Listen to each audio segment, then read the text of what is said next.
Hello YouTube and welcome back to the channel here today. Today we're here for episodes 7 and 8 of Musume Season 3. Excited to be jumping back in with the girls. Sotono Jinx here broken, moving on to bigger and better things. More racing, more fun, all sorts of stuff. And yeah, just to start us off here, YouTube comments. Got 4 here today from various parties about various things about Musume. Starting here with Eric Algelius, I believe this is in reference to the line...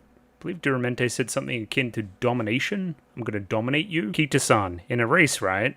Duramente, no response.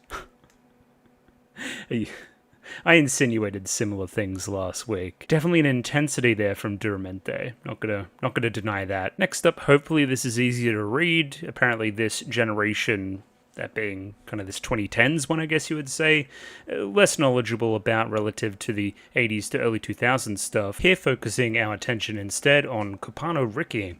Also, if my hair changes a bunch during this video, it's because I'm fucking drying myself off because it's that hot in here. I just wanted to preface that before people start thinking... I don't know what you would have thought, but that's what's happening. Either way, what we know here is that there's a lot of puns going on in both the Japanese and the English, obviously. Ricky was a dirt horse in real life, dirt tracks less popular than turf in most of the world, but more eyes have been on it in Japan due to a concerted effort to promote it, as well as the career of Forever Young, the highest rated dirt horse of 2025. Very cool. And a name that I've heard bandying around a little bit. Forever Young's owner is also the CEO of Cygame's parent company, so you've got that going with it as well. Nepo baby horse, potentially. But as for the feng shui, that's in reference to Ricky's owner, who is an expert on the subject. Next up here, Murmuring. Kopano Ricky is friends with Kita-san and Diamond, but only really the game expands upon it. Doesn't help that Ricky's also a later addition to the series, so it doesn't really jive as well with the anime side of the whole Kita-san Black, Sotono Diamond thing we have going on, even to the point where Ricky in the games is another childhood friend there. So it's kind of, their presence here at all is kind of even just an Easter egg alluding towards that stuff. Yeah, bigger role in different media, let's say that. All of this is predicated on a real life relation between their owners. And yeah, more Ricky fun facts because, I mean, what else are we gonna do? The Jinx is broken now. What else is there to even talk about? Comes from a big family, several siblings according to game dialogue, is a neat freak, speck of dust, throws a hissy fit, clearly along with that feng shui theme as well. A lot of the younger students have a crush on her. She seems pretty young herself, so I don't know how much younger you can get. So yeah, she seems pretty interesting, but other than that, we'll park her a little bit. She's not really a thing here in the anime. The last comment here from Mobbin, apparently Duramente has a character song, which is so single-minded, it's amazing. The chorus is literally just the words first place over and over again. Perfect representation of her fairly blunt characterization. I too love her, I think that she's great. I enjoyed her presence very much so in episode 5 last week. And yeah, that'll do it for the YouTube comments there, of course. Let's quickly plug the Patreon and we'll jump into these episodes. As always, I have a Patreon. Many people, they're watching this 1 week early. How dare they? If only there was some other way that you could join them.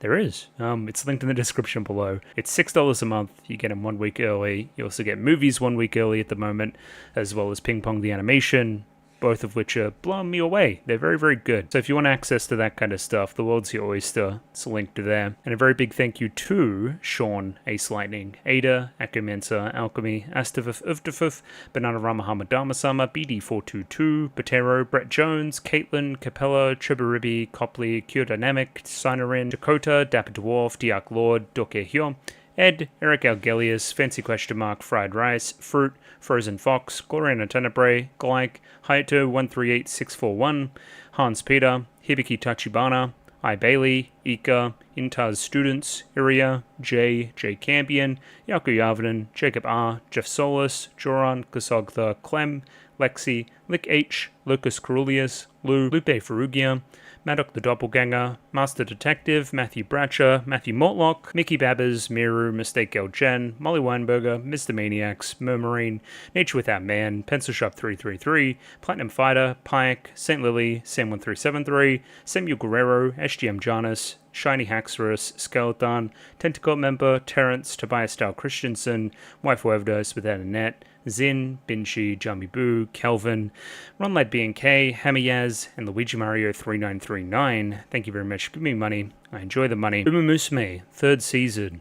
First and foremost, we broke the jinx. Sustono Diamond broke down in tears. It was all great. It was tugged at the heartstrings. But where does that leave us now with her character? Is she just going to move more towards that general rival type persona person? Obviously, from the Kita-san perspective, we're left with, all that Duramente stuff going on as well, us running second and third respectively in that race in episode 5. Obviously that's going to come back in a bigger way. I want to know what's next. I really am kind of puzzled as to what we're going to do. Once again, I thought it would have been, fairly obvious to me to hold that Satono Jinx until there was a little bit more juice there, but we didn't end up doing that. So now we're left almost at a soft reset in the middle of the season. Like, okay, Kita-san found her legs, Duramente, we're on speaking terms now, Satono Jinx broken, like, what next? What are we going to do? And I guess there's only one way to find out, and that's to watch this sucker, so let's jump in. Episode 7 of Musume Season 3 coming right up. And there we have it, folks. Episode 7 up, they're ready to go. 23 minutes and 55 seconds on this one. Sync up accordingly with your own copy.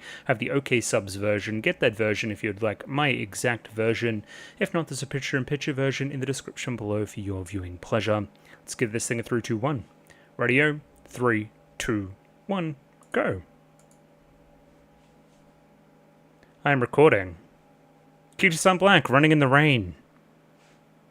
Oh, we remember Ohayu and Sands of Earth. Hold on now.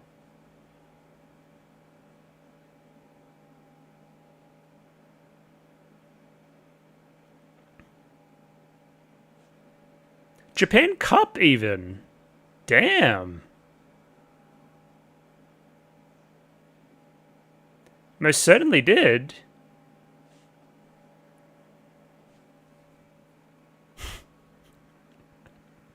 Did she bring the violin out with her? The only normal person there. Yeah. Yeah, she's already cleared you. Ooh. Cheval Grand. Oh, yeah. Here we go. That's a bit more sauce. We can draw something from that. Yeah, very quick again. Third victory, Japan Cup, big deal. Hello. Stop looking at me like that. And leading into the Aramakinen. Payback for last time? Yeah, okay, I remember. Yep, I'm with you.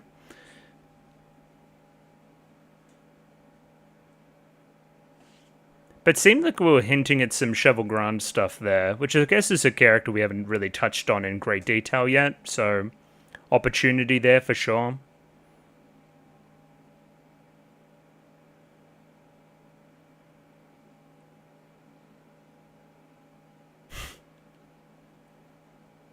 Have a carrot, goddammit.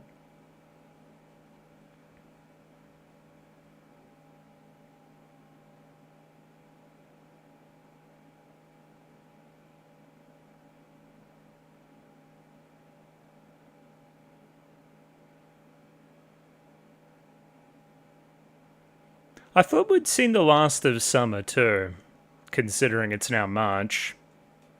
Nope. Very hot still. I hate my country. No, they're alright. They go okay. Hate the weather sometimes. Humid. It's like walking through the air is just like a barrier.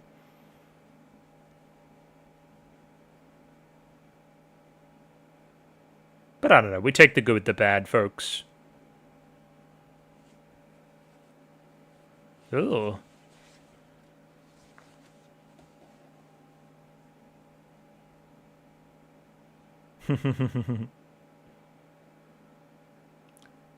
Diamondo.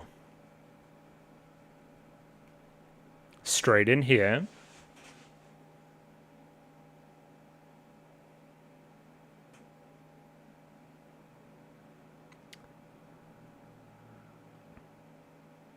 Now, they both started with V, the names. I didn't quite grab them.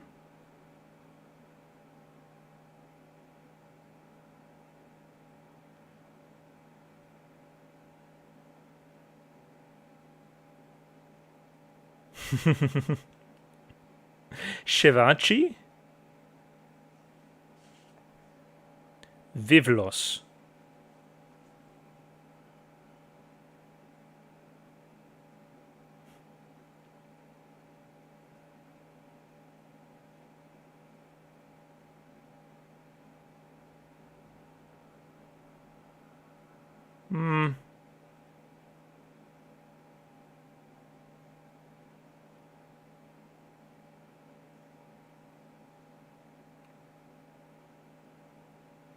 Siblings. Gotcha. You've got a little bit of a... It's not quite a jinx, but it's a, complex of your own, let's say.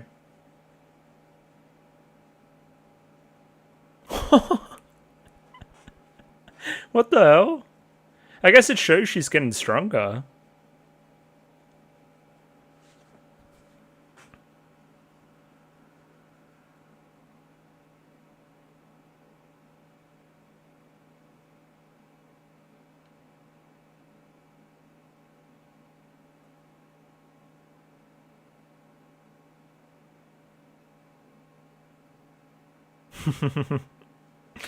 Bit of confidence.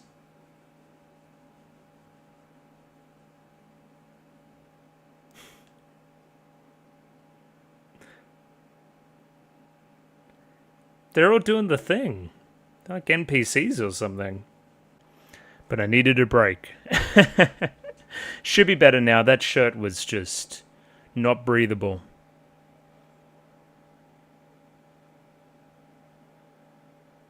But Kita-san Black's looking good. Looking fearsome, even.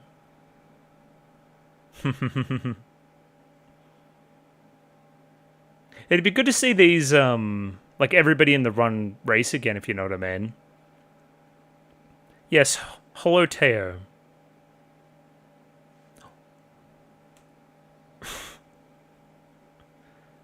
Oh, dude.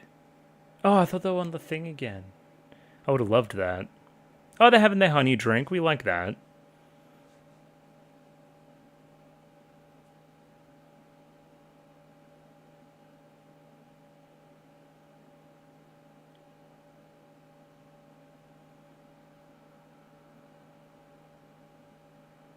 All because of you?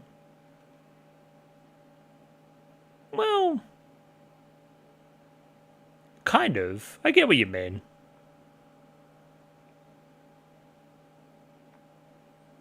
It was a crazy Aaron McKinnon. I remember that.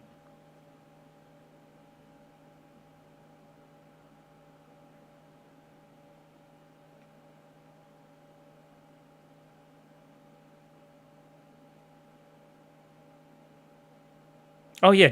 Replay all of that. That animation, man. Holy shit.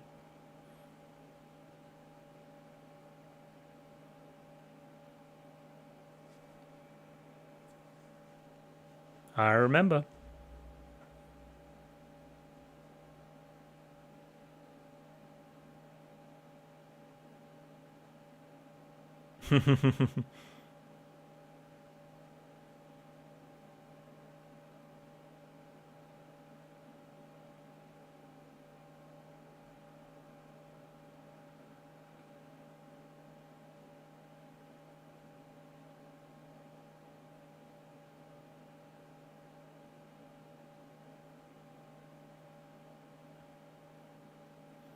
We'll see.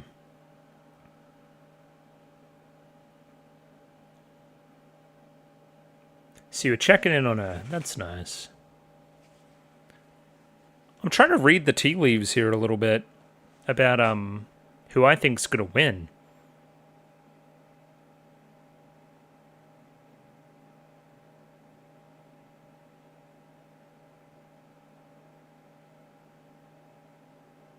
Oh, we're back again. Hong Kong G1 victory celebration. Whatever you say.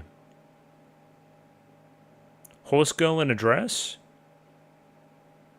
Hey, we'll still take it. Hong Kong race.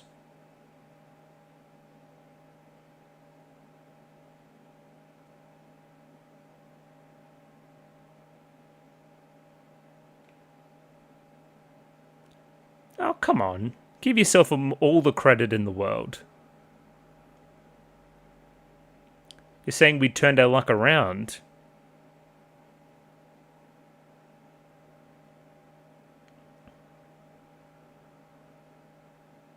I thought it was like a positive jinx.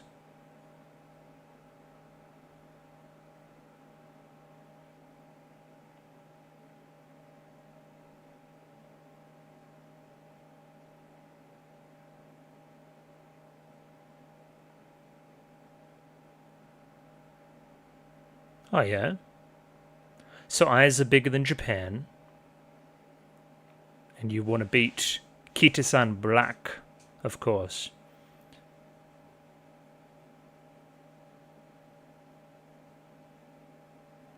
Oh, that's cute. It must mean she must have bragged about that in the past.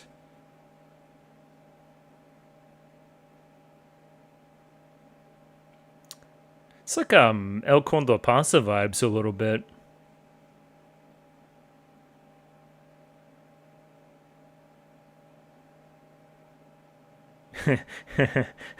Hell yeah. Fuck yeah. Awesome.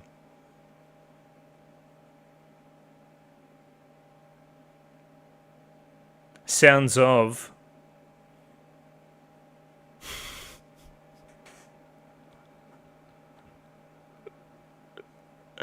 Mademoiselle Nature.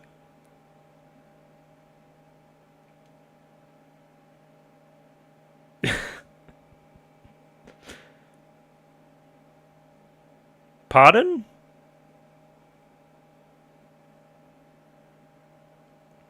Kita-san Black-san.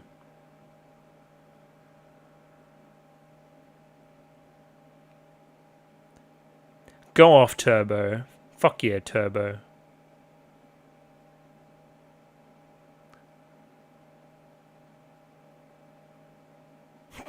How embarrassing.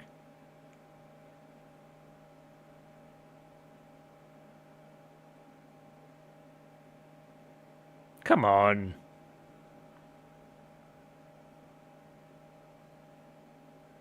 Holy fuck. Settle down.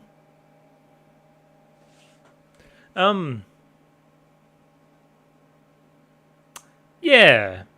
I got that kind of vibe. You would hate to see an injury. Okay, maybe we're safe. I hope so.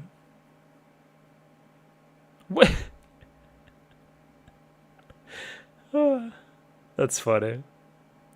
Just this week we were talking about running up the stairs at a shrine. And that being kind of a trope in these sports shows. It's already been used here in Musume in season 1.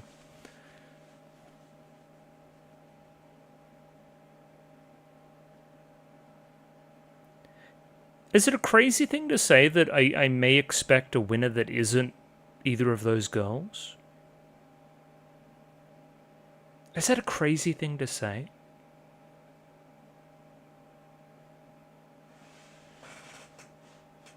She looks pretty asleep to me.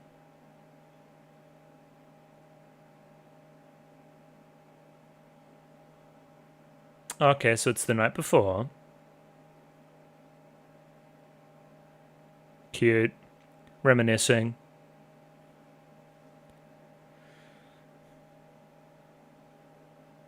Well, didn't we kind of do that in season 1? I guess in like the 2010s, you'll just like photo finish it and zoom in a bunch.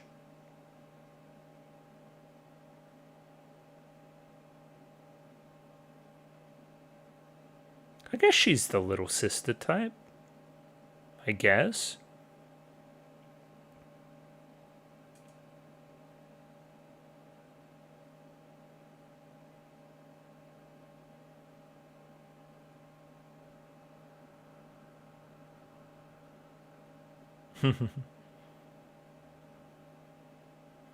They've just like, this episode, they've non-stop glazed each other. It's crazy.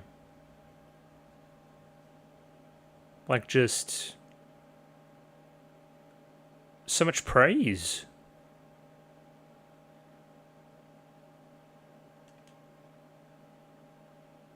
What? What happened? Okay, we're fine. Oh, little note. Read the note. It's a clue. Yo! Not even waking me up? I'm going on ahead in your dreams.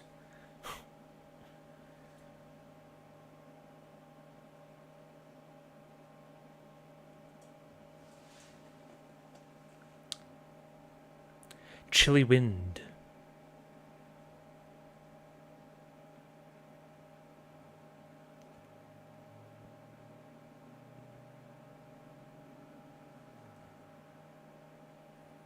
There was always so many damn people. Did you guys just say it was warm? That's contradictory.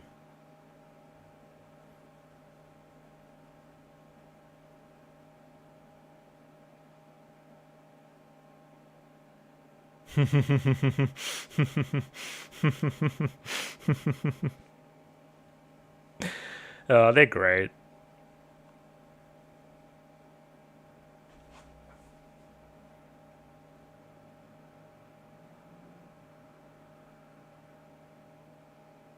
It really does seem that these two are the focus, though. I'm Team Sounds of Earth. Or Chevalgrand. We'll take that. The two damn sisters. I will say, she didn't get much more focus in the episode beyond that scene. So, maybe we're doing that later on.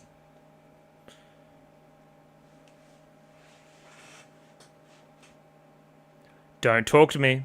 I'm locked.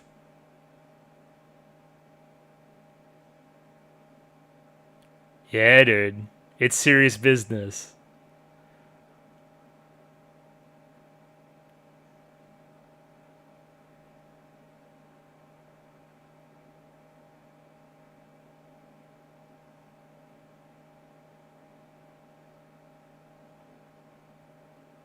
Okay, I mean, we can still fist bump, though.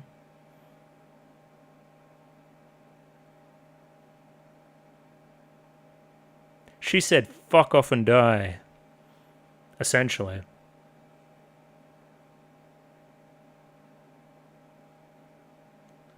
Competition breeds competition, right? It's that mindset, it's contagious. But I mean, probably Satono Diamond now edging ahead based on how goddamn seriously she's taking it.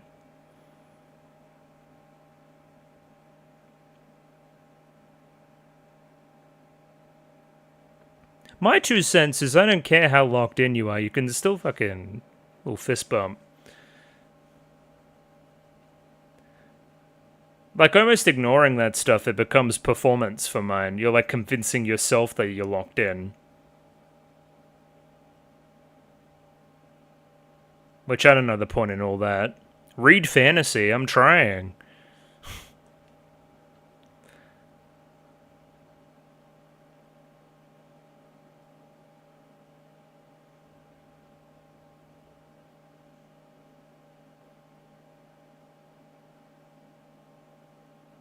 Great house. There's some good horse names here, man.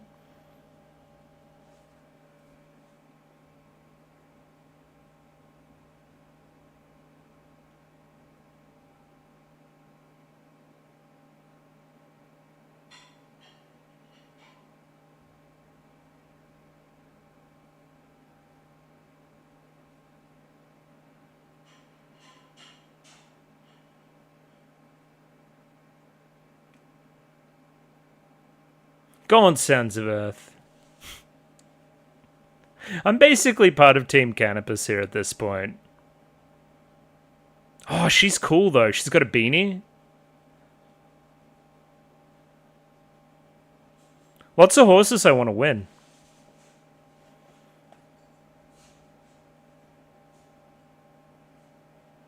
Is this the end? Yeah, pretty much.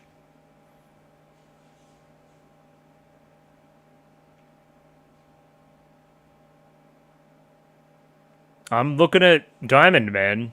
Here she comes.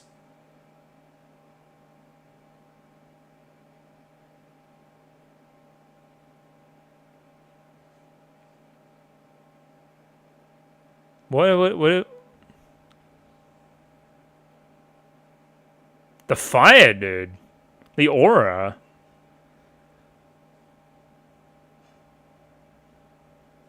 Diamond's there, though. She's coming.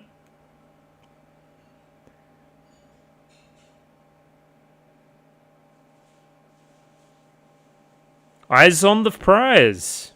Oh.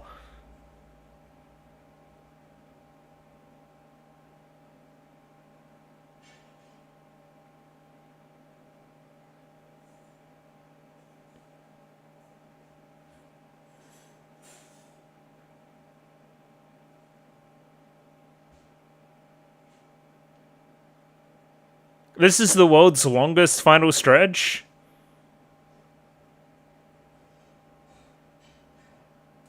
Hell of a race, though.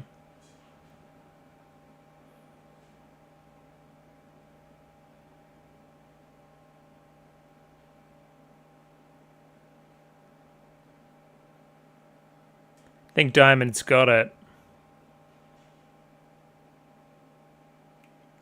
Most certainly did.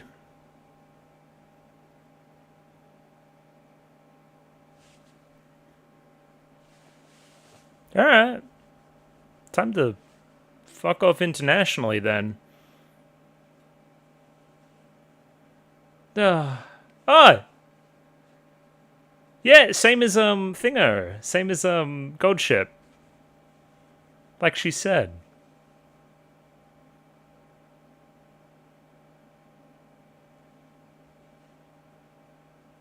I mean, you can't win them all. You started the episode with a win.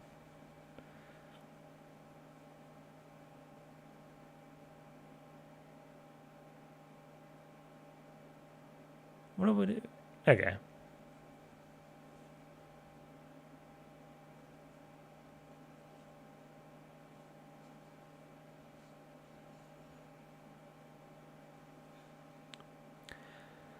It's been twice now that that's happened to Kita-san, though. But I saw it the other way. I've always been chasing you.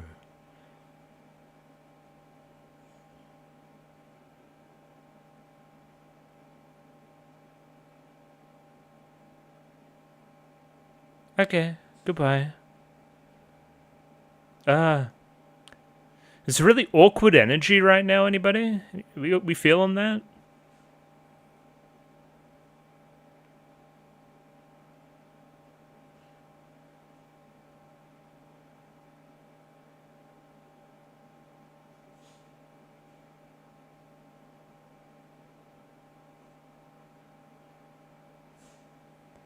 Kita-san, shut up. It's about to start.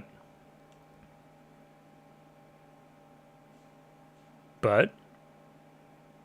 Oh, okay, that's kind of fun. I like that.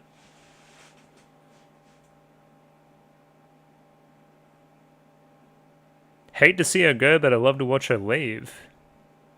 Something in that. Weird episode, eh? I think you undermine a lot of this, drama, I guess you would call it, what they're trying to do here, by having Kita-san just, like, win a race at the start. I'm like, you can't win them all, I don't know. You're coming off a win. G1 win, Japan Cup, big deal. It's like, I don't know, Satono Diamond's good.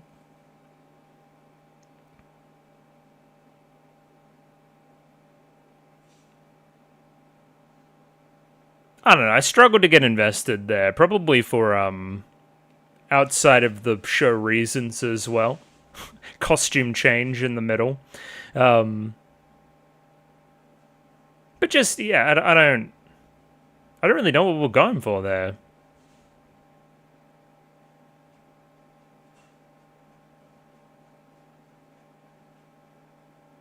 It's hard to feel bad for Kita-san there, is what I'm going to keep saying. And yeah, Jink's broken now too, so like... Satono Diamond can keep winning. Or she won't.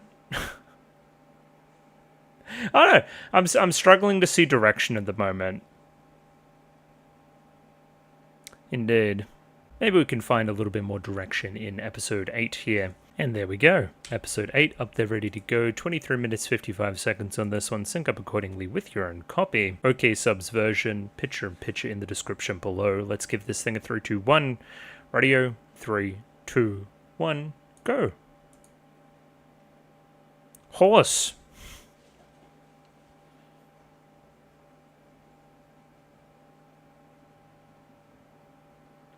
They both just locked in super hard.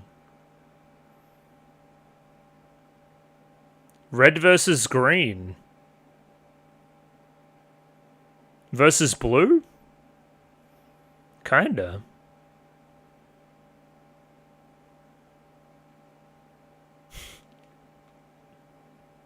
I thought it was Teo. But we fuck with nice nature too. Nature Sensei, help. Yeah, we're back. Conflict. In the dead of winter.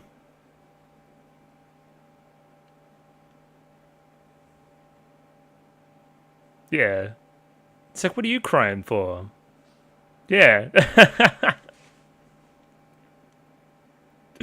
It's like, why am I consoling you? Why aren't you consoling me? Alright, she's gonna get called in regardless.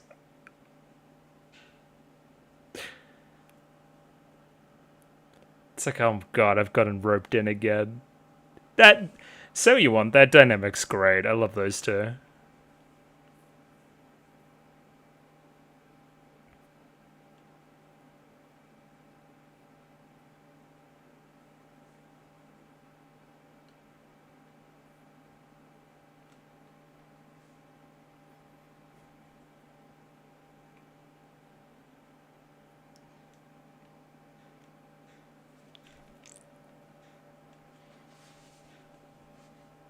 Have a goddamn carrot.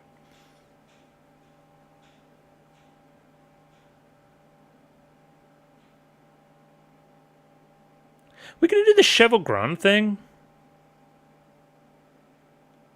Well, first and foremost, we're gonna do Nature Sensei, Kita-san stuff. Sure. Fun. Fun fight. This song's still brilliant, though.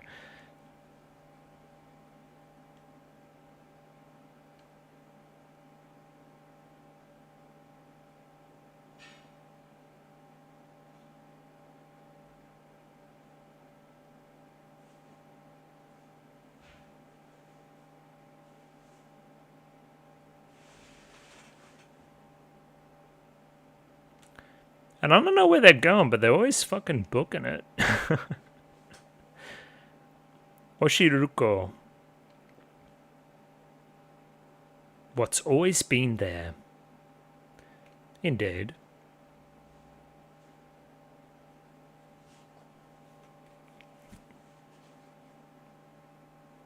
Well... As... You led for a... Yeah. Yahoo!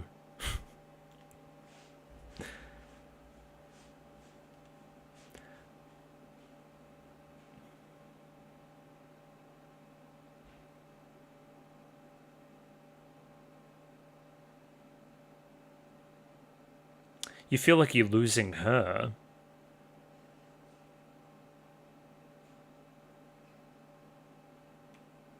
She has a crackling aura? Well, maybe show that?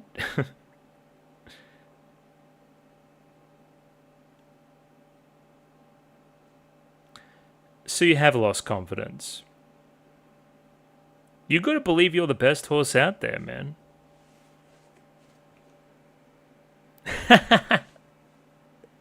Hell yeah.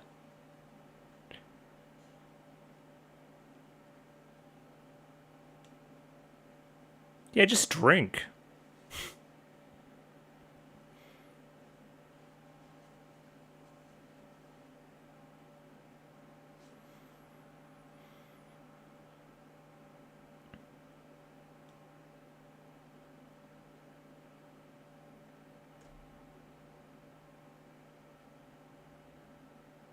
Ooh, awkward.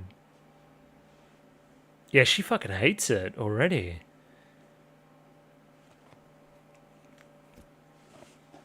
I'm sure she wouldn't mind if you just told her that something was wrong. Their outfits are great, though.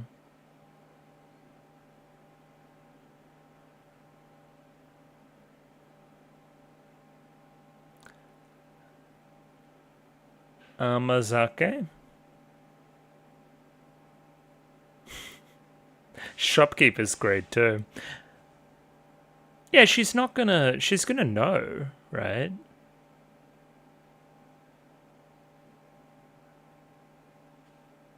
Ooh, I like that.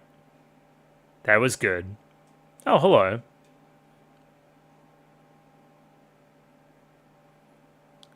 Yeah, yes, got the shrine maiden thing going on, too.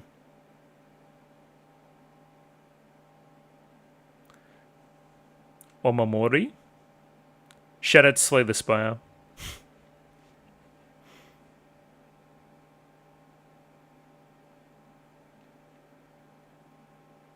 Ooh.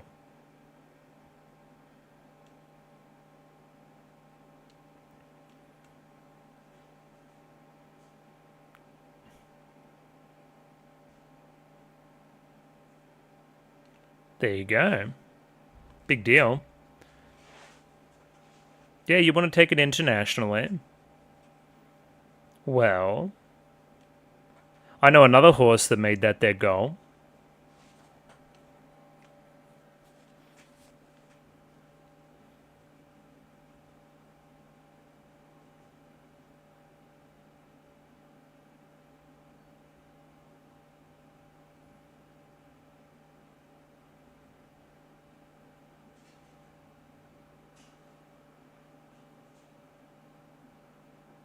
Yeah, but that's just going to add to my insecurity about things.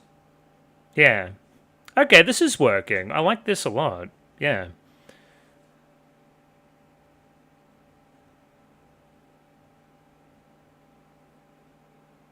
Because Kita-san had a vague, like, I'd love to win more, and you have, like, a more concrete goal.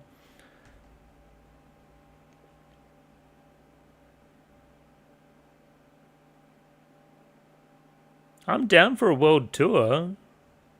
Come to Melbourne. Come on now.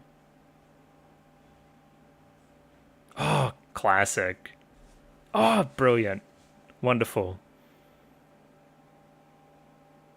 What?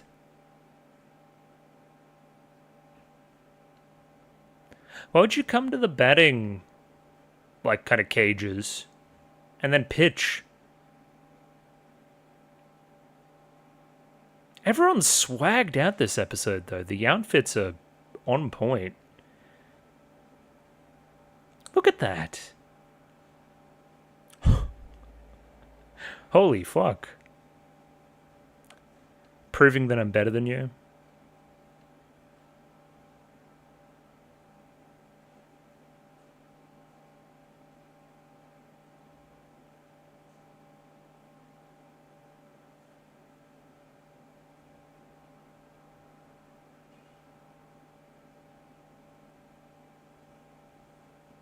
Yeah, she's very fashionable, I think.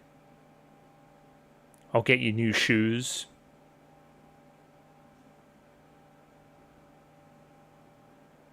Yeah, we're both a little bit proud, maybe. Oh.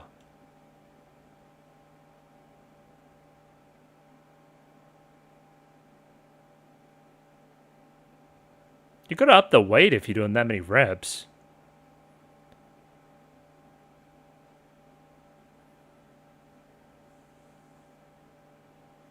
I will conquer the world. Yes, my new supreme overlord.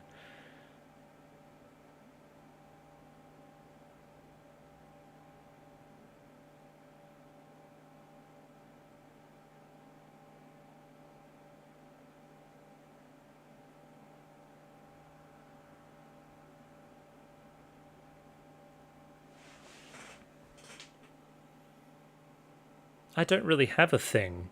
That's the problem.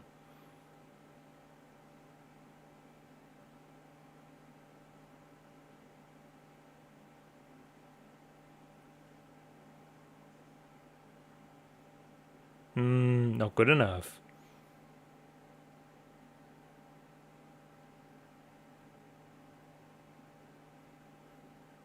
This episode is doing a lot for the previous. I now see what the problem was.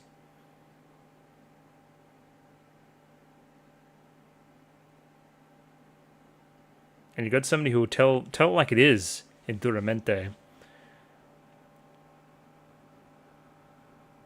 Does not understand social customs at all.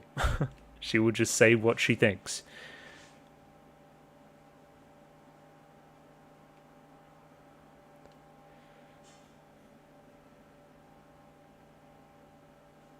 Now, can you do that too?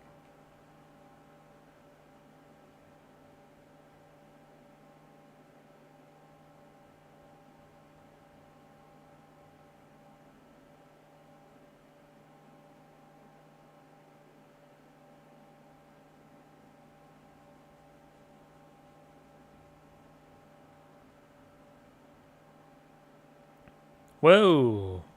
Come on. But what is my own way?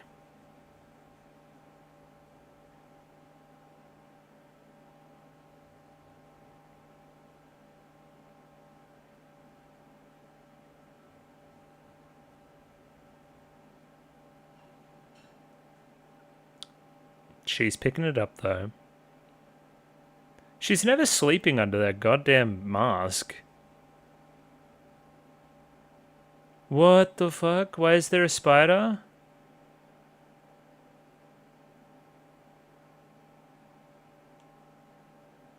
Concerning. Spider's also huge relative to how big everybody else is. It was like... And I'm from, like, the spider place. Terrifying.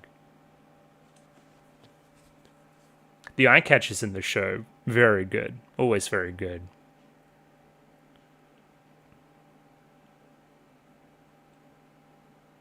Don't get into a flexibility contest with her. See? It's insane.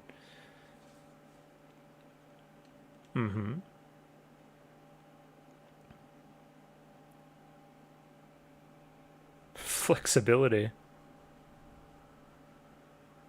I can show you tape. Look at her fucking go. She's like a machine.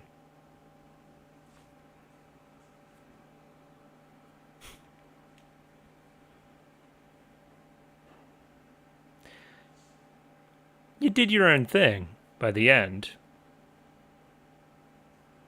I ran for my rival. I ran for lots of reasons.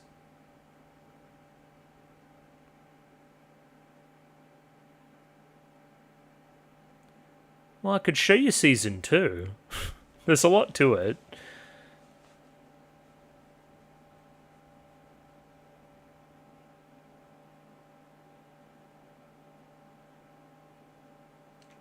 Episode 2.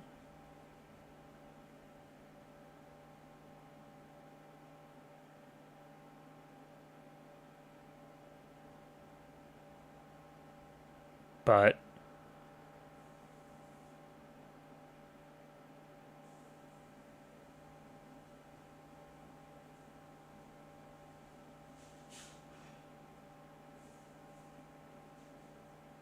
so true. Hey, you're part of the story.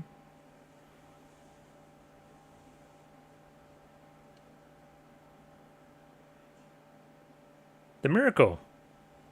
On turf.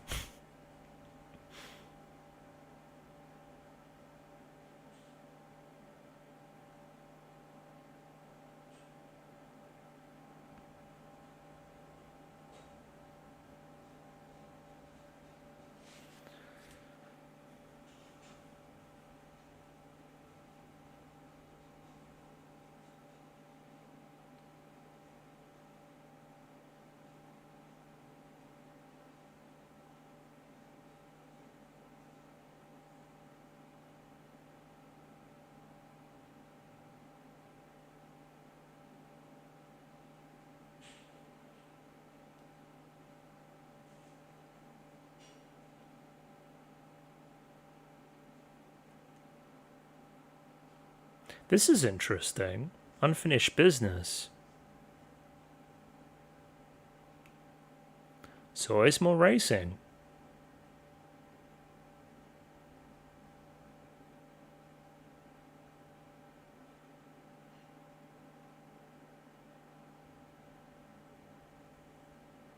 Holy she's gone off her head.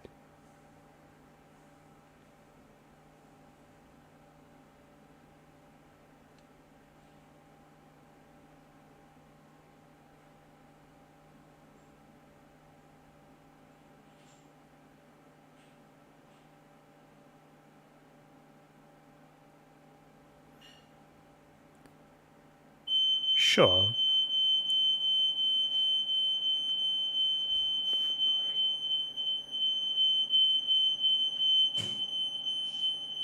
That'd be the smoke alarm. And there it goes. It's a nightmare session.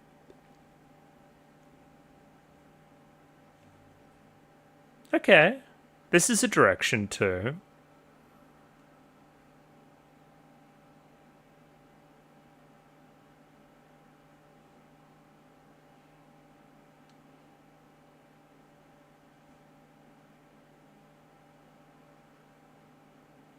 The fans, sure.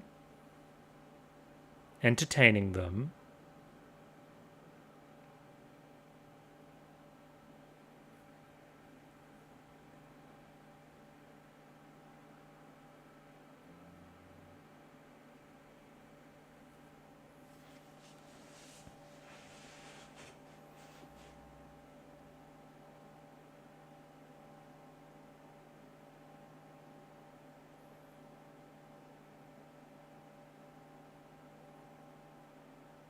Yeah, but how do we translate that into a goal?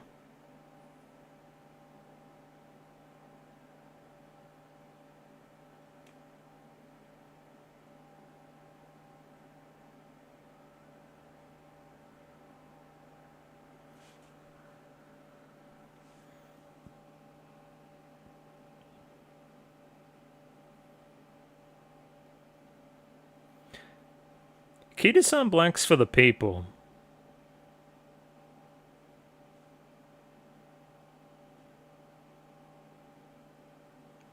I think I said before, it gives you like Yakuza vibes, these guys. Everyone's just so chill.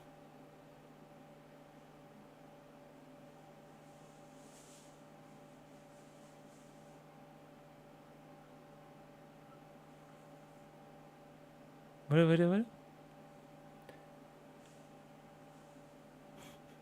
It's the Kita-san blank onion sale. Well, you know what we say about onions?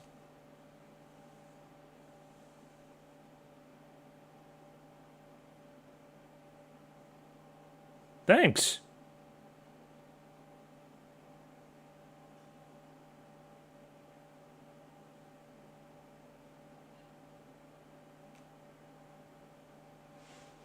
What am I going to make with tomatoes and carrots?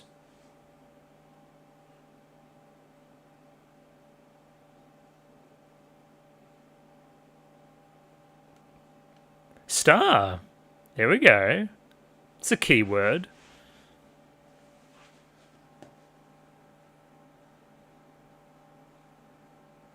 I can't eat all this food.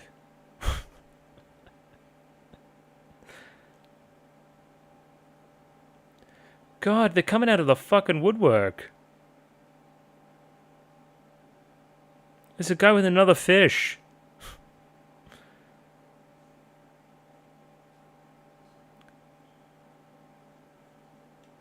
Oh.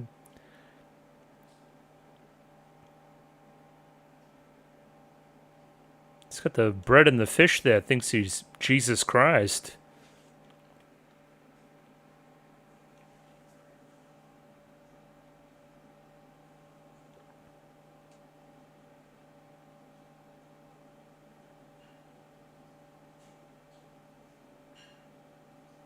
See, all you Satonos, you can keep all your overseas races.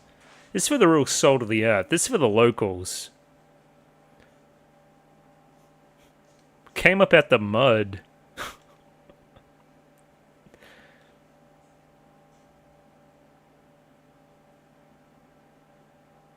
I'm already kind of doing it a little bit. I'm the star.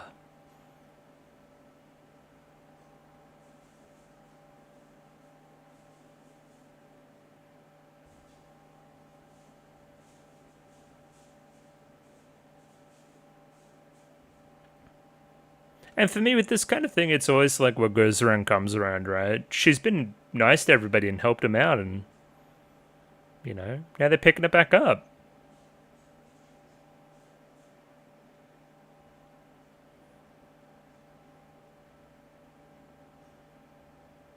Indeed. Well, you can have a ton of food.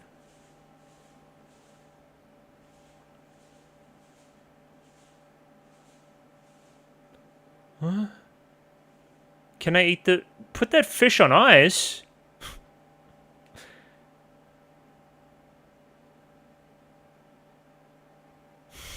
Just make it a ruckus.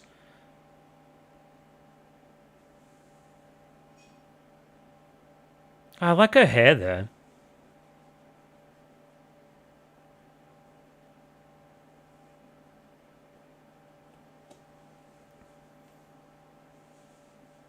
Mm-hmm.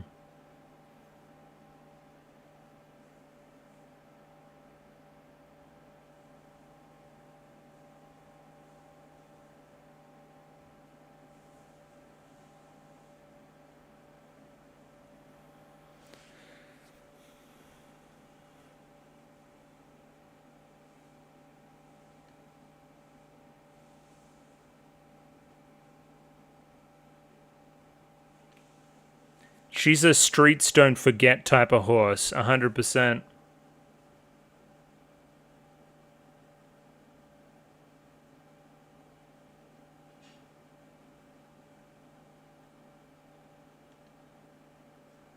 Go on.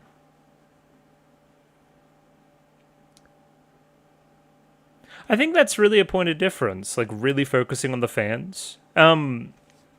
The other thing we've noticed is that in these kind of fan-voted races, she's always number one. Like, the fans love her. So, that being the direction we go, like, okay, there's more talented, more driven horses on external, even international goals. Well, I'm for the people back home. And, you know, to be a star, for them to put, you know, to me, almost to be the highlight of their week or whatever, right? The highlight of, you know, they love the sport so much, they're going to follow me. Something in that. And it's a different direction for the show. I haven't seen that already. Which, again, the show is smart. It knows that it's not season 2. It's going in its own direction. And I have a direction now. That's what I was kind of critical of episode 7 about. I'm like, to what end? Okay, now I get what we're doing. I'm on board a bit more. Once again, we have kind of reset again. I'm unsure what the next thing is, but, you know, we'll find out next week. I've got a lens by which to view this through now.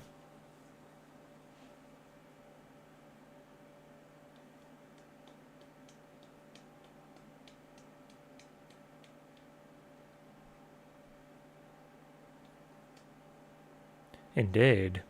That last frame there kind of looks like Goldship's about to fucking punch the shit out of McQueen.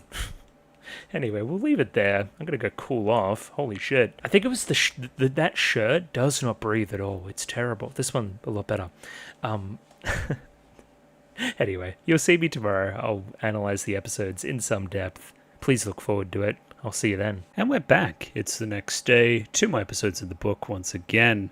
They took a bit of warming up too, but I think we got there in the end, and we kind of justified our own existence. Which I guess is a harsh thing to say, but during episode 7 here, for long stretches of it, I'm kind of like, okay, we're doing build up for a race. Sure, it seems that both of our main characters there are in pretty good positions. There's a little bit of Cheval Grande here and there. There's a, you know, bit of I'm more locked in than you towards this part of the episode, which gives us a bit of oomph towards the race itself, but nothing too big picture that's like crazy, I would say. What I needed to realize is that this episode here is the conflict that will then spur on the resolution featured in episode 8. I think we've hit on this thing of, okay, Kita-san, we need you to find an overall goal for you to do, right? You need something beyond your current short to medium term focus that is going to be this thing that's going to,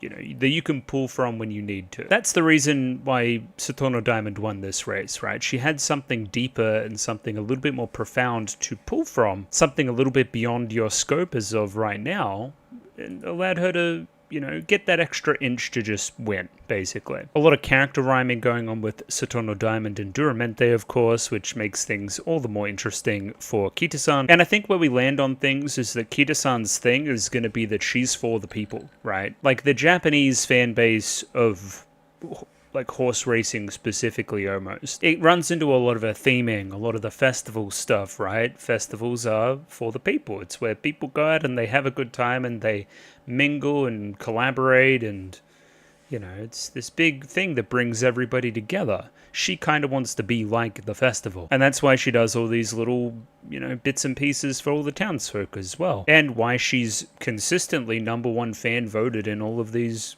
kind of fan voted things. Because, that's where her bread is buttered. That's what she's been focused on, even subconsciously from the very beginning. Tying a lot of that stuff into her quote-unquote father and his star ability, I guess, his thing that he does, tying that in with Teo. That's all very smart. I don't mind all that stuff. It's really quite good. It just took us this episode and a little bit more to get there. Had a real aha moment and finally understood. It was good. We got there in the end, I guess. I will say, now that we're right here on this opening scene, and I'll get out of the way early so I'm not, going on and on about it, but you undermine episode 7's drama by having Kita-san win a race within its first minute. A G1 race, Japan Cup, important. Like, remember season 1? Like, important race. It's hard to feel bad for her then losing a race to another good horse in Saturno Diamond. It's hard to... I don't know. It's hard for me to get invested there. It's not like Teo with this like missed opportunity stuff we had in season 2, or even the Saturno Jinx from last week. There's a lack of like want for me to see another win for her immediately. Like, oh no, she wasn't generational. She was merely just really good. I don't know. That's less potent for me. Once again, it's more internal to the characters. It's more about it being Saturno Diamond. It's more about it being my childhood friend that I've been with this entire time. She's always beat me, and now history's repeating itself, and that's what we're trying to look for there. But it just couldn't help but linger in the back of my mind. This episode had Sounds of Earth, so it's automatically a 10, which is good. And the little part we got from Duramente next episode was quite nice as well. Cheval Grand still setting something up there, supposedly, you'd think, with the sisters now. I'm happy that the side characters are getting, more and more integrated as we do continue. Would like a little bit more from Crown. She has a decent scene here in the middle of the episode, I believe. Yeah, there on the balcony. But she's a little cutie, so I'd like to see more of her. I don't know. It's my 2 cents. And yeah, just before I do anything else, I edited the reaction, the picture-in-picture version for yesterday's recording session. Oh my god, I was sweaty. It's kind of hilarious how terrible that was. Anyway, we're feeling better today. Either way, all's well that ends well. We'll dive back through here and we can see what we can see. So as I explained previously, Kita-san victory here in, again, the first 30 seconds of the episode, winning the Japan Cup ahead of Sounds of Earth and a couple other horses, Cheval Grand and the like. Immediate focus on the people, the adoring crowds, cheering, having a great time, even specifically our kind of neighborhood people who come back during episode 8. Still here cheering us on, supporting every moment. Oh, and this was a consistent joke through the session I also really liked. Nice Nature getting a little bit peeved off that, the student, quote-unquote, is surpassing the master. She's already got 3 G1 wins, none over here for Nice Nature. Who's really teaching who, Even just then, they were talking about how good it was that Earth ran second, and then she's like, well, another placing, right? It's not special to Nice Nature, considering how often you were on that podium. That's crazy. Cheval Grande, disappointed in another lackluster performance. We're introduced to two sisters here. I believe a younger sister and an older sister. Older, younger. Vivlos and Verxina. Rolls right off the tongue, of course. I'm not in love with either's design here at this juncture. I think they kind of look a little bit too similar for mine, too. And they kind of got the hats going on. It's okay. It's pretty good. Either way, Kita-san is pumped. A little curious look here from Satono Diamond as well. Maybe, again, likewise anticipating that Aramakinen, you know, some of that Teo McQueen juice. I can't wait to, you know, be your rival, be in competition with you. I believe there's a line there somewhere where it's like, I've always been chasing you, where Kita-san feels like she's always been chasing you. It's like, you know, we both see each other in this way. Again, less pronounced as last season, I would say, but still there. So I think the general vibe here is that Cheval Grande feels a little bit insecure around her more successful sisters. Bit of middle child syndrome there as well, you'd probably say. And this is for the horse fans. This is for the freaks. They're like referencing a bunch of, you know, races about their contemporaries and whatnot. But again, it comes off a little bit weird for you who's, you know, hasn't had that similar success. It feels a little bit braggy, makes you feel worse about things. Maybe you've got a little bit of a jinx of your own going on. It's just kind of framed differently, if you want to say it like that. They've both got G1 wins. I haven't. You know, that almost is my own personal jinx. Yes, I have investment now in seeing you succeed. That's basically all I wanted. Banger visual joke here, of course, with the banana boxes. Great escalation from previous in the season. Funny moment. Good stuff. Kita-san's excited, ready for that Aramakinen. They're all voting for her and stuff. It's all very jolly. They say they're like NPC line, and I'll make sure that I don't lose and put on a good winning live. All that kind of juice going into that last part of the episode. And this is where, again, you could argue that this episode's even a little bit unconventional, right? Because there is nothing obvious in the runtime here until we start to do maybe some of the Satono Diamond stuff that anything is wrong. She's training hard as ever, running well, smashing plates or whatever you're doing over here. Very strong horse. We even then have a mental checkup from Teo of all people, which is a really nice scene. So nothing wrong mentally, nothing wrong physically, just coming off a win. You know, she should win, right? That's what the show's taught us almost. But again, now we got to consider other things like overall goals, overall kind of motives, the things that you draw upon for strength. We've kind of done this bit already too, but I do like references to season 2. You know, Aramakinen, important race for the career of Teo. I want to emulate Teo, therefore Aramakinen, very important also. Now, I should go and check. Maybe I will. I'll be 2 seconds. Yes, I was correct. The Aramakinen we did previous this season already was the Gold Ship race. So that's why you still have unfinished business, why potentially you'll end up winning an Aramakinen towards the end of this season, maybe. It seems that this thing that's, you know, you've lost and lost, that seems kind of unattainable here at this juncture, that you will then pursue more and more and more. And again, you being the horse that's now associated with the people, it being a fan-voted race, that all just matches up in my head quite nicely. Yeah, I'm really looking forward to the next Aramakinen if and when we get there. And yeah, Kita-san doing a lot of the heavy lifting here early as well with motivation. Again, I saw you win the Aramakinen. It was the closest thing I'd seen to, you know, people responding to my father and his performances. That's something I want to emulate. It's something I'm really passionate about. Me and Daya-chan both. Yeah, the promise. This is all connecting really well. And this is smart too. Okay, we're not season 1. That's kind of what we're trying to say here. Like, okay, me and Daya-chan, we've been together forever, really, really close. We've always split everything in half, like you have half of this, you have half of that. I understand that it's a zero-sum game. I understand that that's impossible here. This time, I'm going to win the race. She may have the edge on me on some other things, but I am going to win this thing. Think back to season 1. That was a huge problem with Special Week and Suzuka. Too focused, again, on each other as opposed to victory. Still am meaning to go back around at some point and watch that episode 13 now that I've mentioned it. Anyway, somebody remind me, I need to do that. But yeah, just plainly showing here that we're not going through that same problem, which Teo likewise says, hey, no, you got it. That's what you should be doing. Sounds great. We don't need to do anything else here. It's all, clean. As our two main characters here are kind of mirroring each other, we now then have Daya having a deep and meaningful conversation with Crown-chan, of course. Another shoulder to lean on and bounce some ideas off of, nice little check-in, you inspire me and all that kind of stuff. Because again, you're coming off your own victory. You won overseas in Hong Kong. It's a G1 victory. It's all thanks to you breaking the jinx. But as we, talked about last week, the jinx only got power insofar as you give it power. You did it yourself. It was your own win. Please be proud of that. But then Daya-chan says, Una reverse, I'm actually inspired by you going overseas and winning a race. That actually sounds like something I would like to do as well.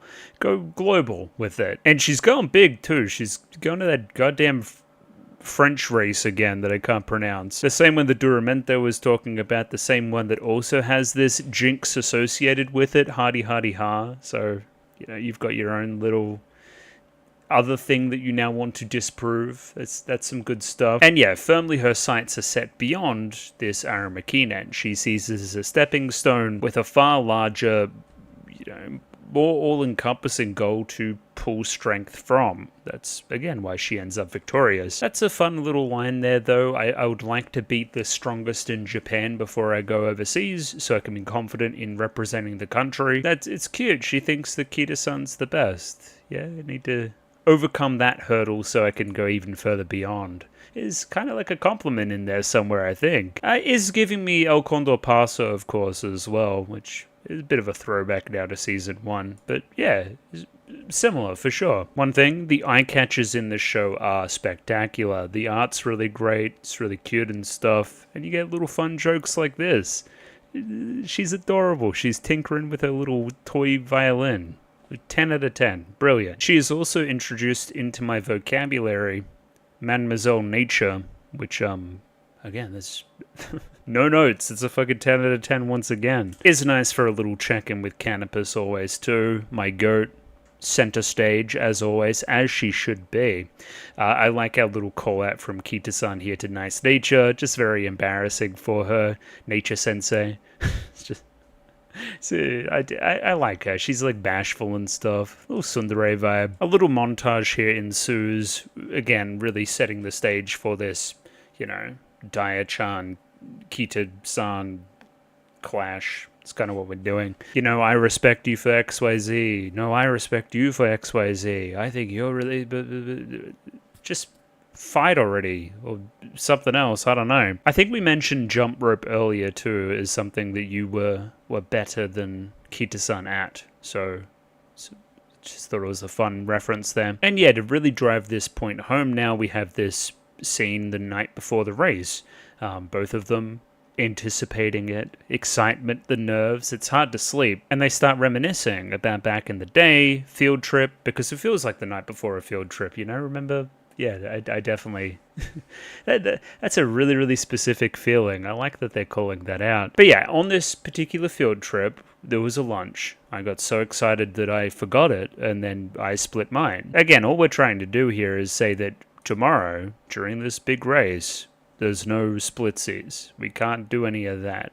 If you're ever looking to do something like that, then you are going to lose. There could be an argument that potentially your eyes weren't as firmly on the finish line as they should have been, and more, just one eye back trying to look at a diamond there. I don't know, special weak areas, just a touch, just a little bit. And they're seriously all over each other. They just can't stop the praise.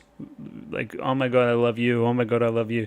It's like, I know you have like dolls of each other, but get a room, seriously. But this is where Sutono Diamond starts locking in, contrast. Got over here, happy, smiling, blushing, that kind of stuff.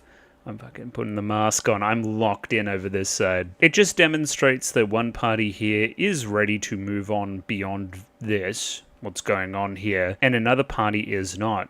Literally dreaming of Daya-chan when she's already left and gone on ahead. And just this whole race day, she's locked in. You're less so. You think it's a bit of fun and games. She's serious. Way more serious. You put up a good fight in the race proper, but there is reason for why you lose. You just weren't quite all there. Another thing to shout out here, and I've shouted it out before, I really like telling everybody the weather of the day. One of these historical accuracy things that I really hope we keep around into future content, just really places me in this race. A chilly wind blows. I feel like I'm in the crowd. It's wonderful. I for one wish I had a cool breeze at the moment. That'd be ideal, but I digress. We'll get there eventually. I'll be complaining that it's too cold. Yeah, see what I mean? Locked.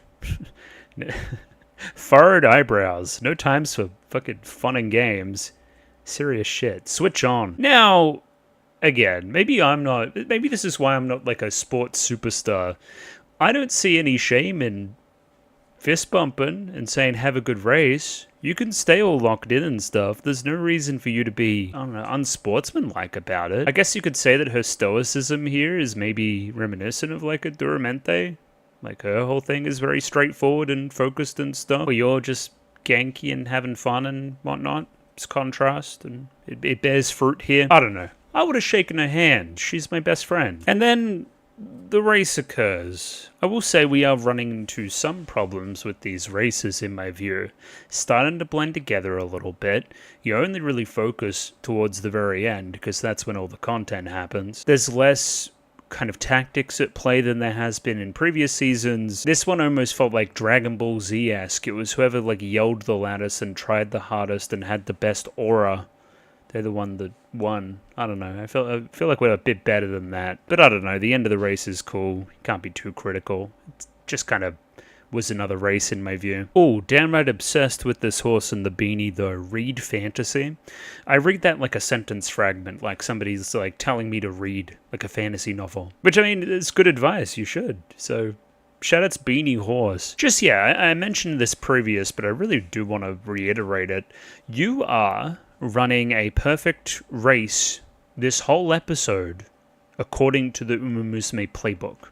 Like you're doing your mental's in check, your physical's in check, you're not pushing yourself too hard, you're being yourself, you've run a good race up to this point, you're in a really good position, you press advantage at the right time, and you lose. Again, we're looking for this intangible thing that you just don't quite possess yet, which, you know, gets elucidated next episode. It's almost designed to leave the audience kind of confused. They're meant to be like, okay, well, based on all available evidence I've seen in the show up to now, you should win. What gives? And it is very close for the record. And again, that's where episode 8 does its job. And yeah, neck and neck, I do really like the competing auras, the colors. It's, you know, I wonder which horse here actually has a chance. It's a fun thing to look at for sure. And yeah, I mean, spoilers, Diamond wins.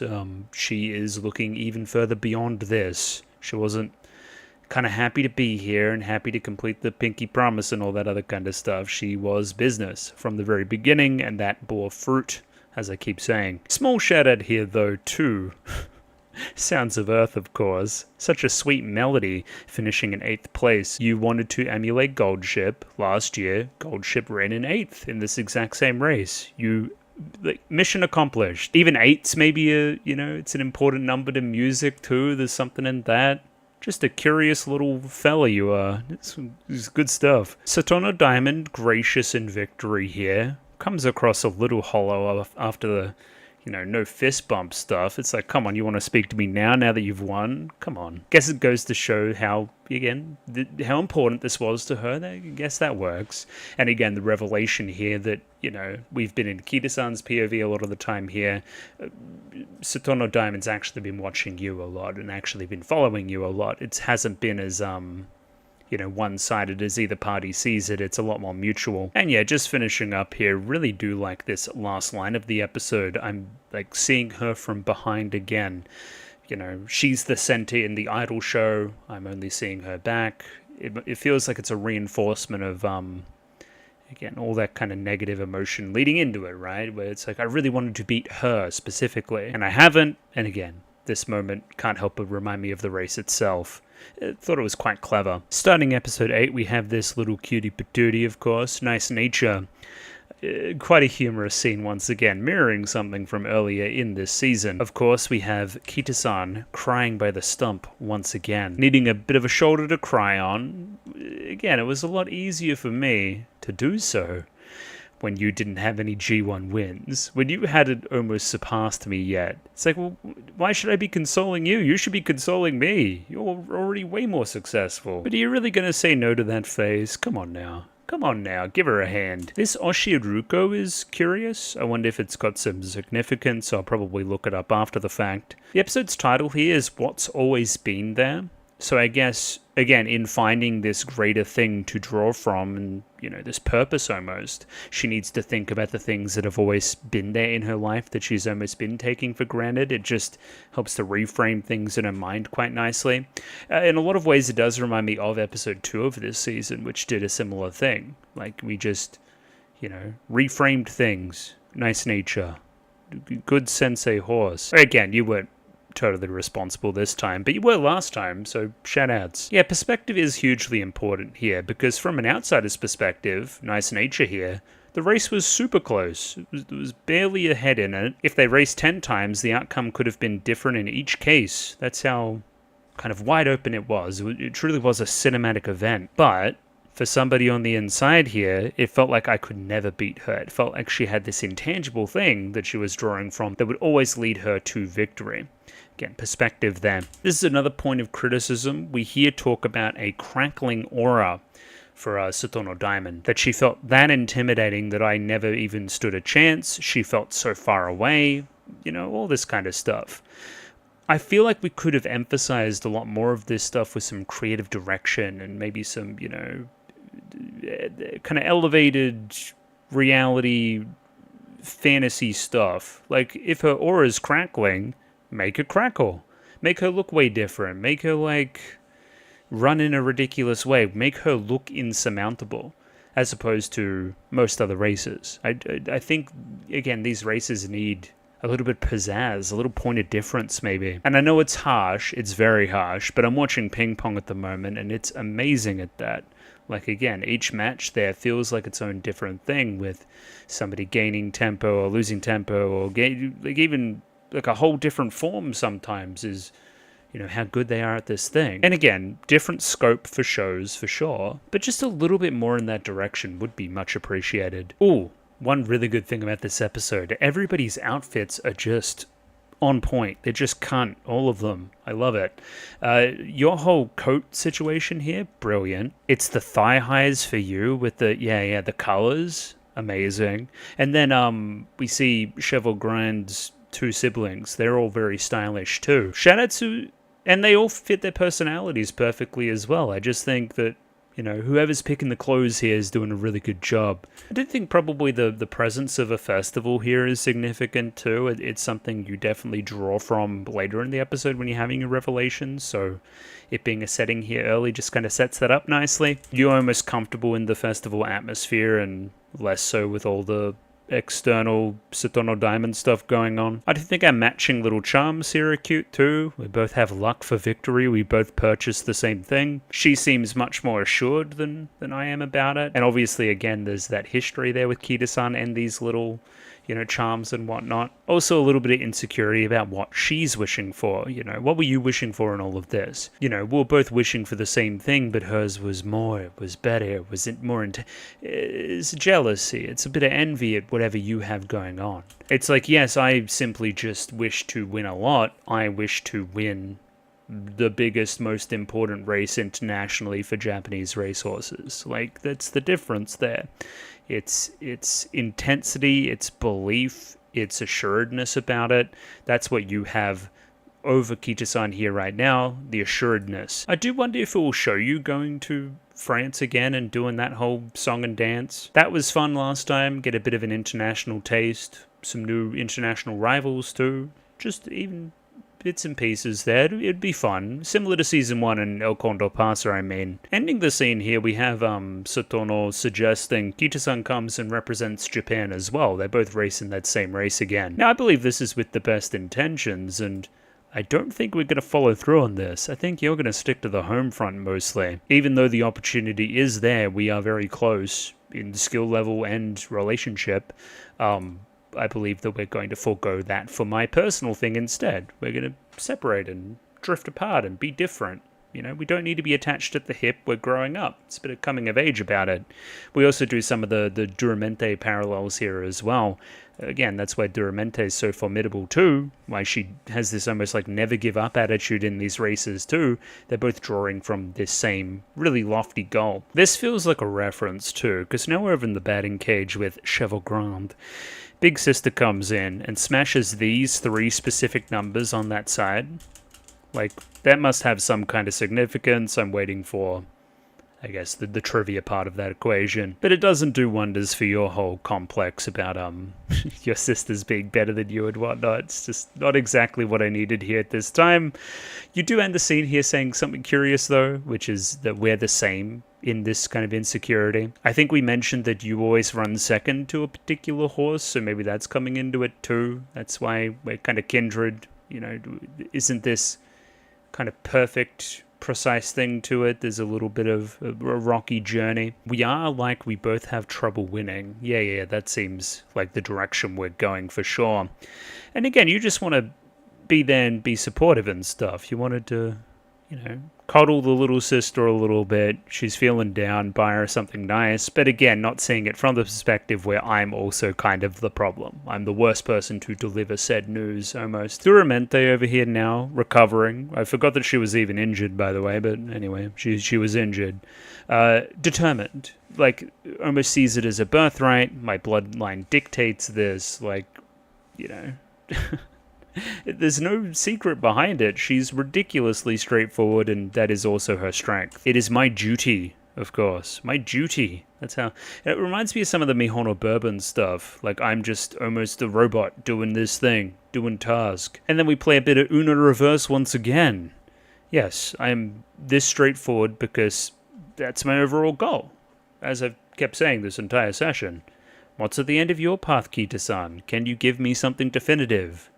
Not here at this time? Potentially that's the source of the problem. And this overall concept we've seen a lot with the series, reason for running, definitely came up last season a lot with Teo, which we smartly used Teo during the end of this episode too, during our revelatory stuff. It also works, again, those scenes later on, as great summary of Season 2. If you just want a quick hit of, like, Season 2 goodness and, like, you know, the trials and tribulations of Teo, it's a great little summary. It jogged the memory for sure. It's like going down memory lane. This is curious too, because she's like, okay, my goal from the very beginning here was to be like Teo.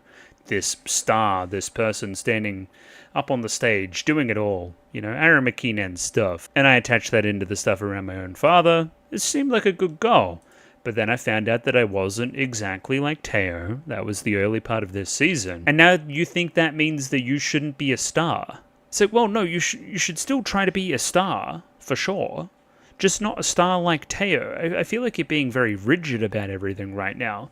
And again, the end of the episode here shows that there's, you know, many different ways to do something. You can be a star... not following the exact same star template from Teo. You can be a star on your own terms, which is again what I think she's going to endeavor to do from here on in. Now, let me hide myself for a second. What are you doing with the spider? I think my memory is telling me that maybe there was a joke with the sports drink where somebody wanted to put a spider in it. That sounds like a gold ship angle for sure. But for me, it just freaked... I don't like spiders. It like freaked me out. It scared me. Scary stuff. God damn, is she flexible. That's craziness. Anyway, it probably does have some plot significance now, too. I'm not Teo, so I'm not as flexible. I'm showing my unique skill set where, you know, I've shown mine throughout other parts of the show. I'm very strong. I'm very formidable. I'm this, you know, force. Point being, it isn't just Teo flexing for flexing's sake. It is curious, Teo stepping up in these 2 episodes into a little bit more of a mentoring role. She was very much hands-off and off to the side a little bit early in the season, so that's maturing nicely. I like that. Kind of in contrast to Simboli Rudolph Teo a little bit. Like, that was... You were always very, very hands-off, even though you cared deeply. It seems that Teo, again, is taking a different approach, not just being Simboli Rudolph here. And yeah, this is the part I was talking about before, the trip down memory lane.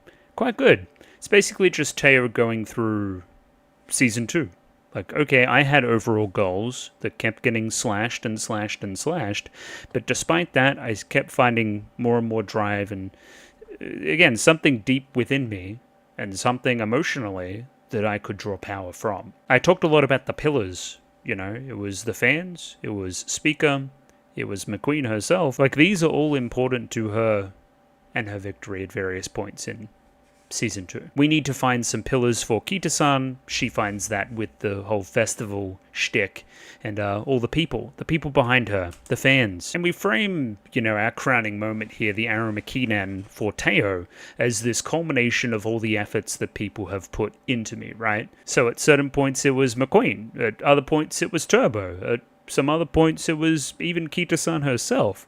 I wanted to repay the faith on all these people's investment, and that's what I drew from and did the impossible almost, Like, Kita-san, you got to think about the important people in your life and draw power from them as well. That is the shorthand of what she's trying to say. And yeah, as opposed to the other goals and their external goals, that's all very internal, even very domestic if you wanted to be that straightforward about it. Another thing we go into here is just the innate desire to run and to compete. Even after all was said and done, the Aramakinen and I quote-unquote retired, there was still the Dream League trophy that I wanted to win. Like, because Musume is Musume, it continued after retirement, and I never lost that drive. The inherent desire almost to horse girls to run, still raging. Even if you can't pull from anything else anywhere, even if you're struggling, maybe think about that. And again, that's kind of what this stuff back here with, the episode 2 in season 2 was trying to get at as well.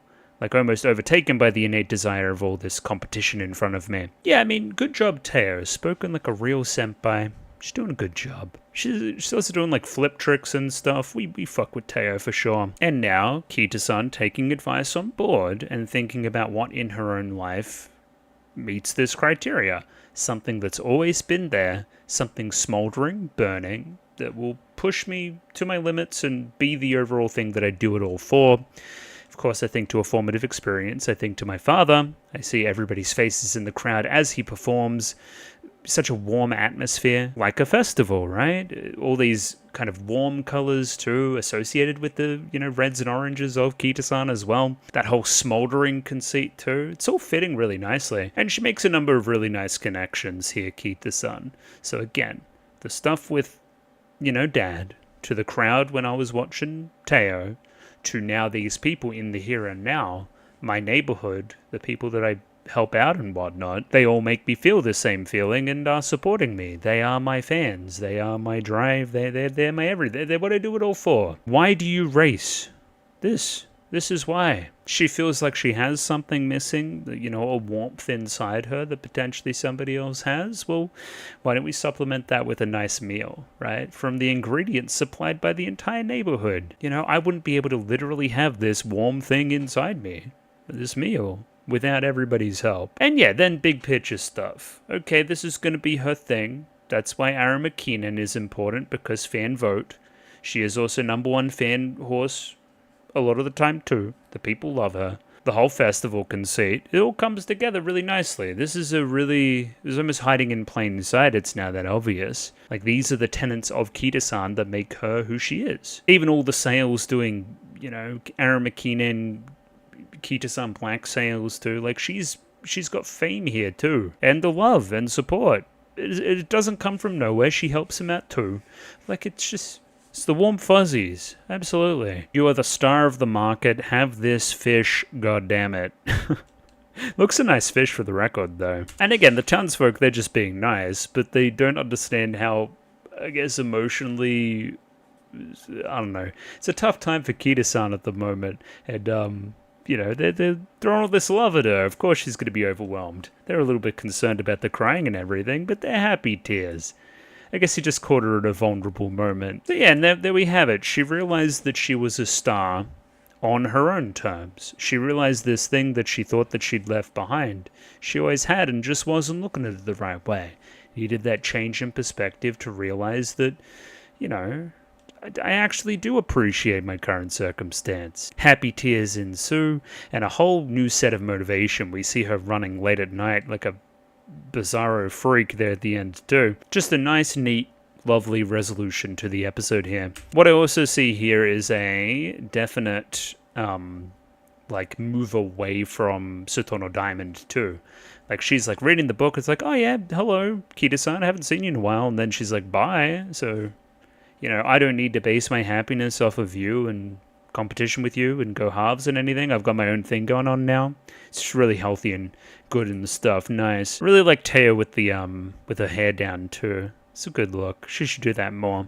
And yeah, ending the episode there, running like a maniac. She really just reaffirms a lot of stuff that we've already been talking about. But she knows it now. She said as such, so good for her. And as I said yesterday, it really is a soft reset again. There's no real big picture. There's not a real, like, what's next to the show. Cheval Grant stuff, Duramente coming back, international stuff maybe. Kita-san getting back on the horse, so to say, winning another race. Reckon she's going to do 6, we'll see. So I don't know. I don't know what's going to happen. But I guess, yeah, understanding the episodes a lot more after slowing down and not sweating my ass off and actually focusing on them. Still think there's a few things we can tweak here and there as I went into, but overall still pretty good time. Musume, you can't hate it that much. Next week, 2 more? 2 more than 3 more? Or 3 more than 2 more? Please let me know, I don't know. There will be more horse. Please look forward to it. Patreon if you want to see horse right away. Like the video, subscribe, all that other kind of jazz. And I'll see you next time. Thank you for watching. Ciao. Bye-bye.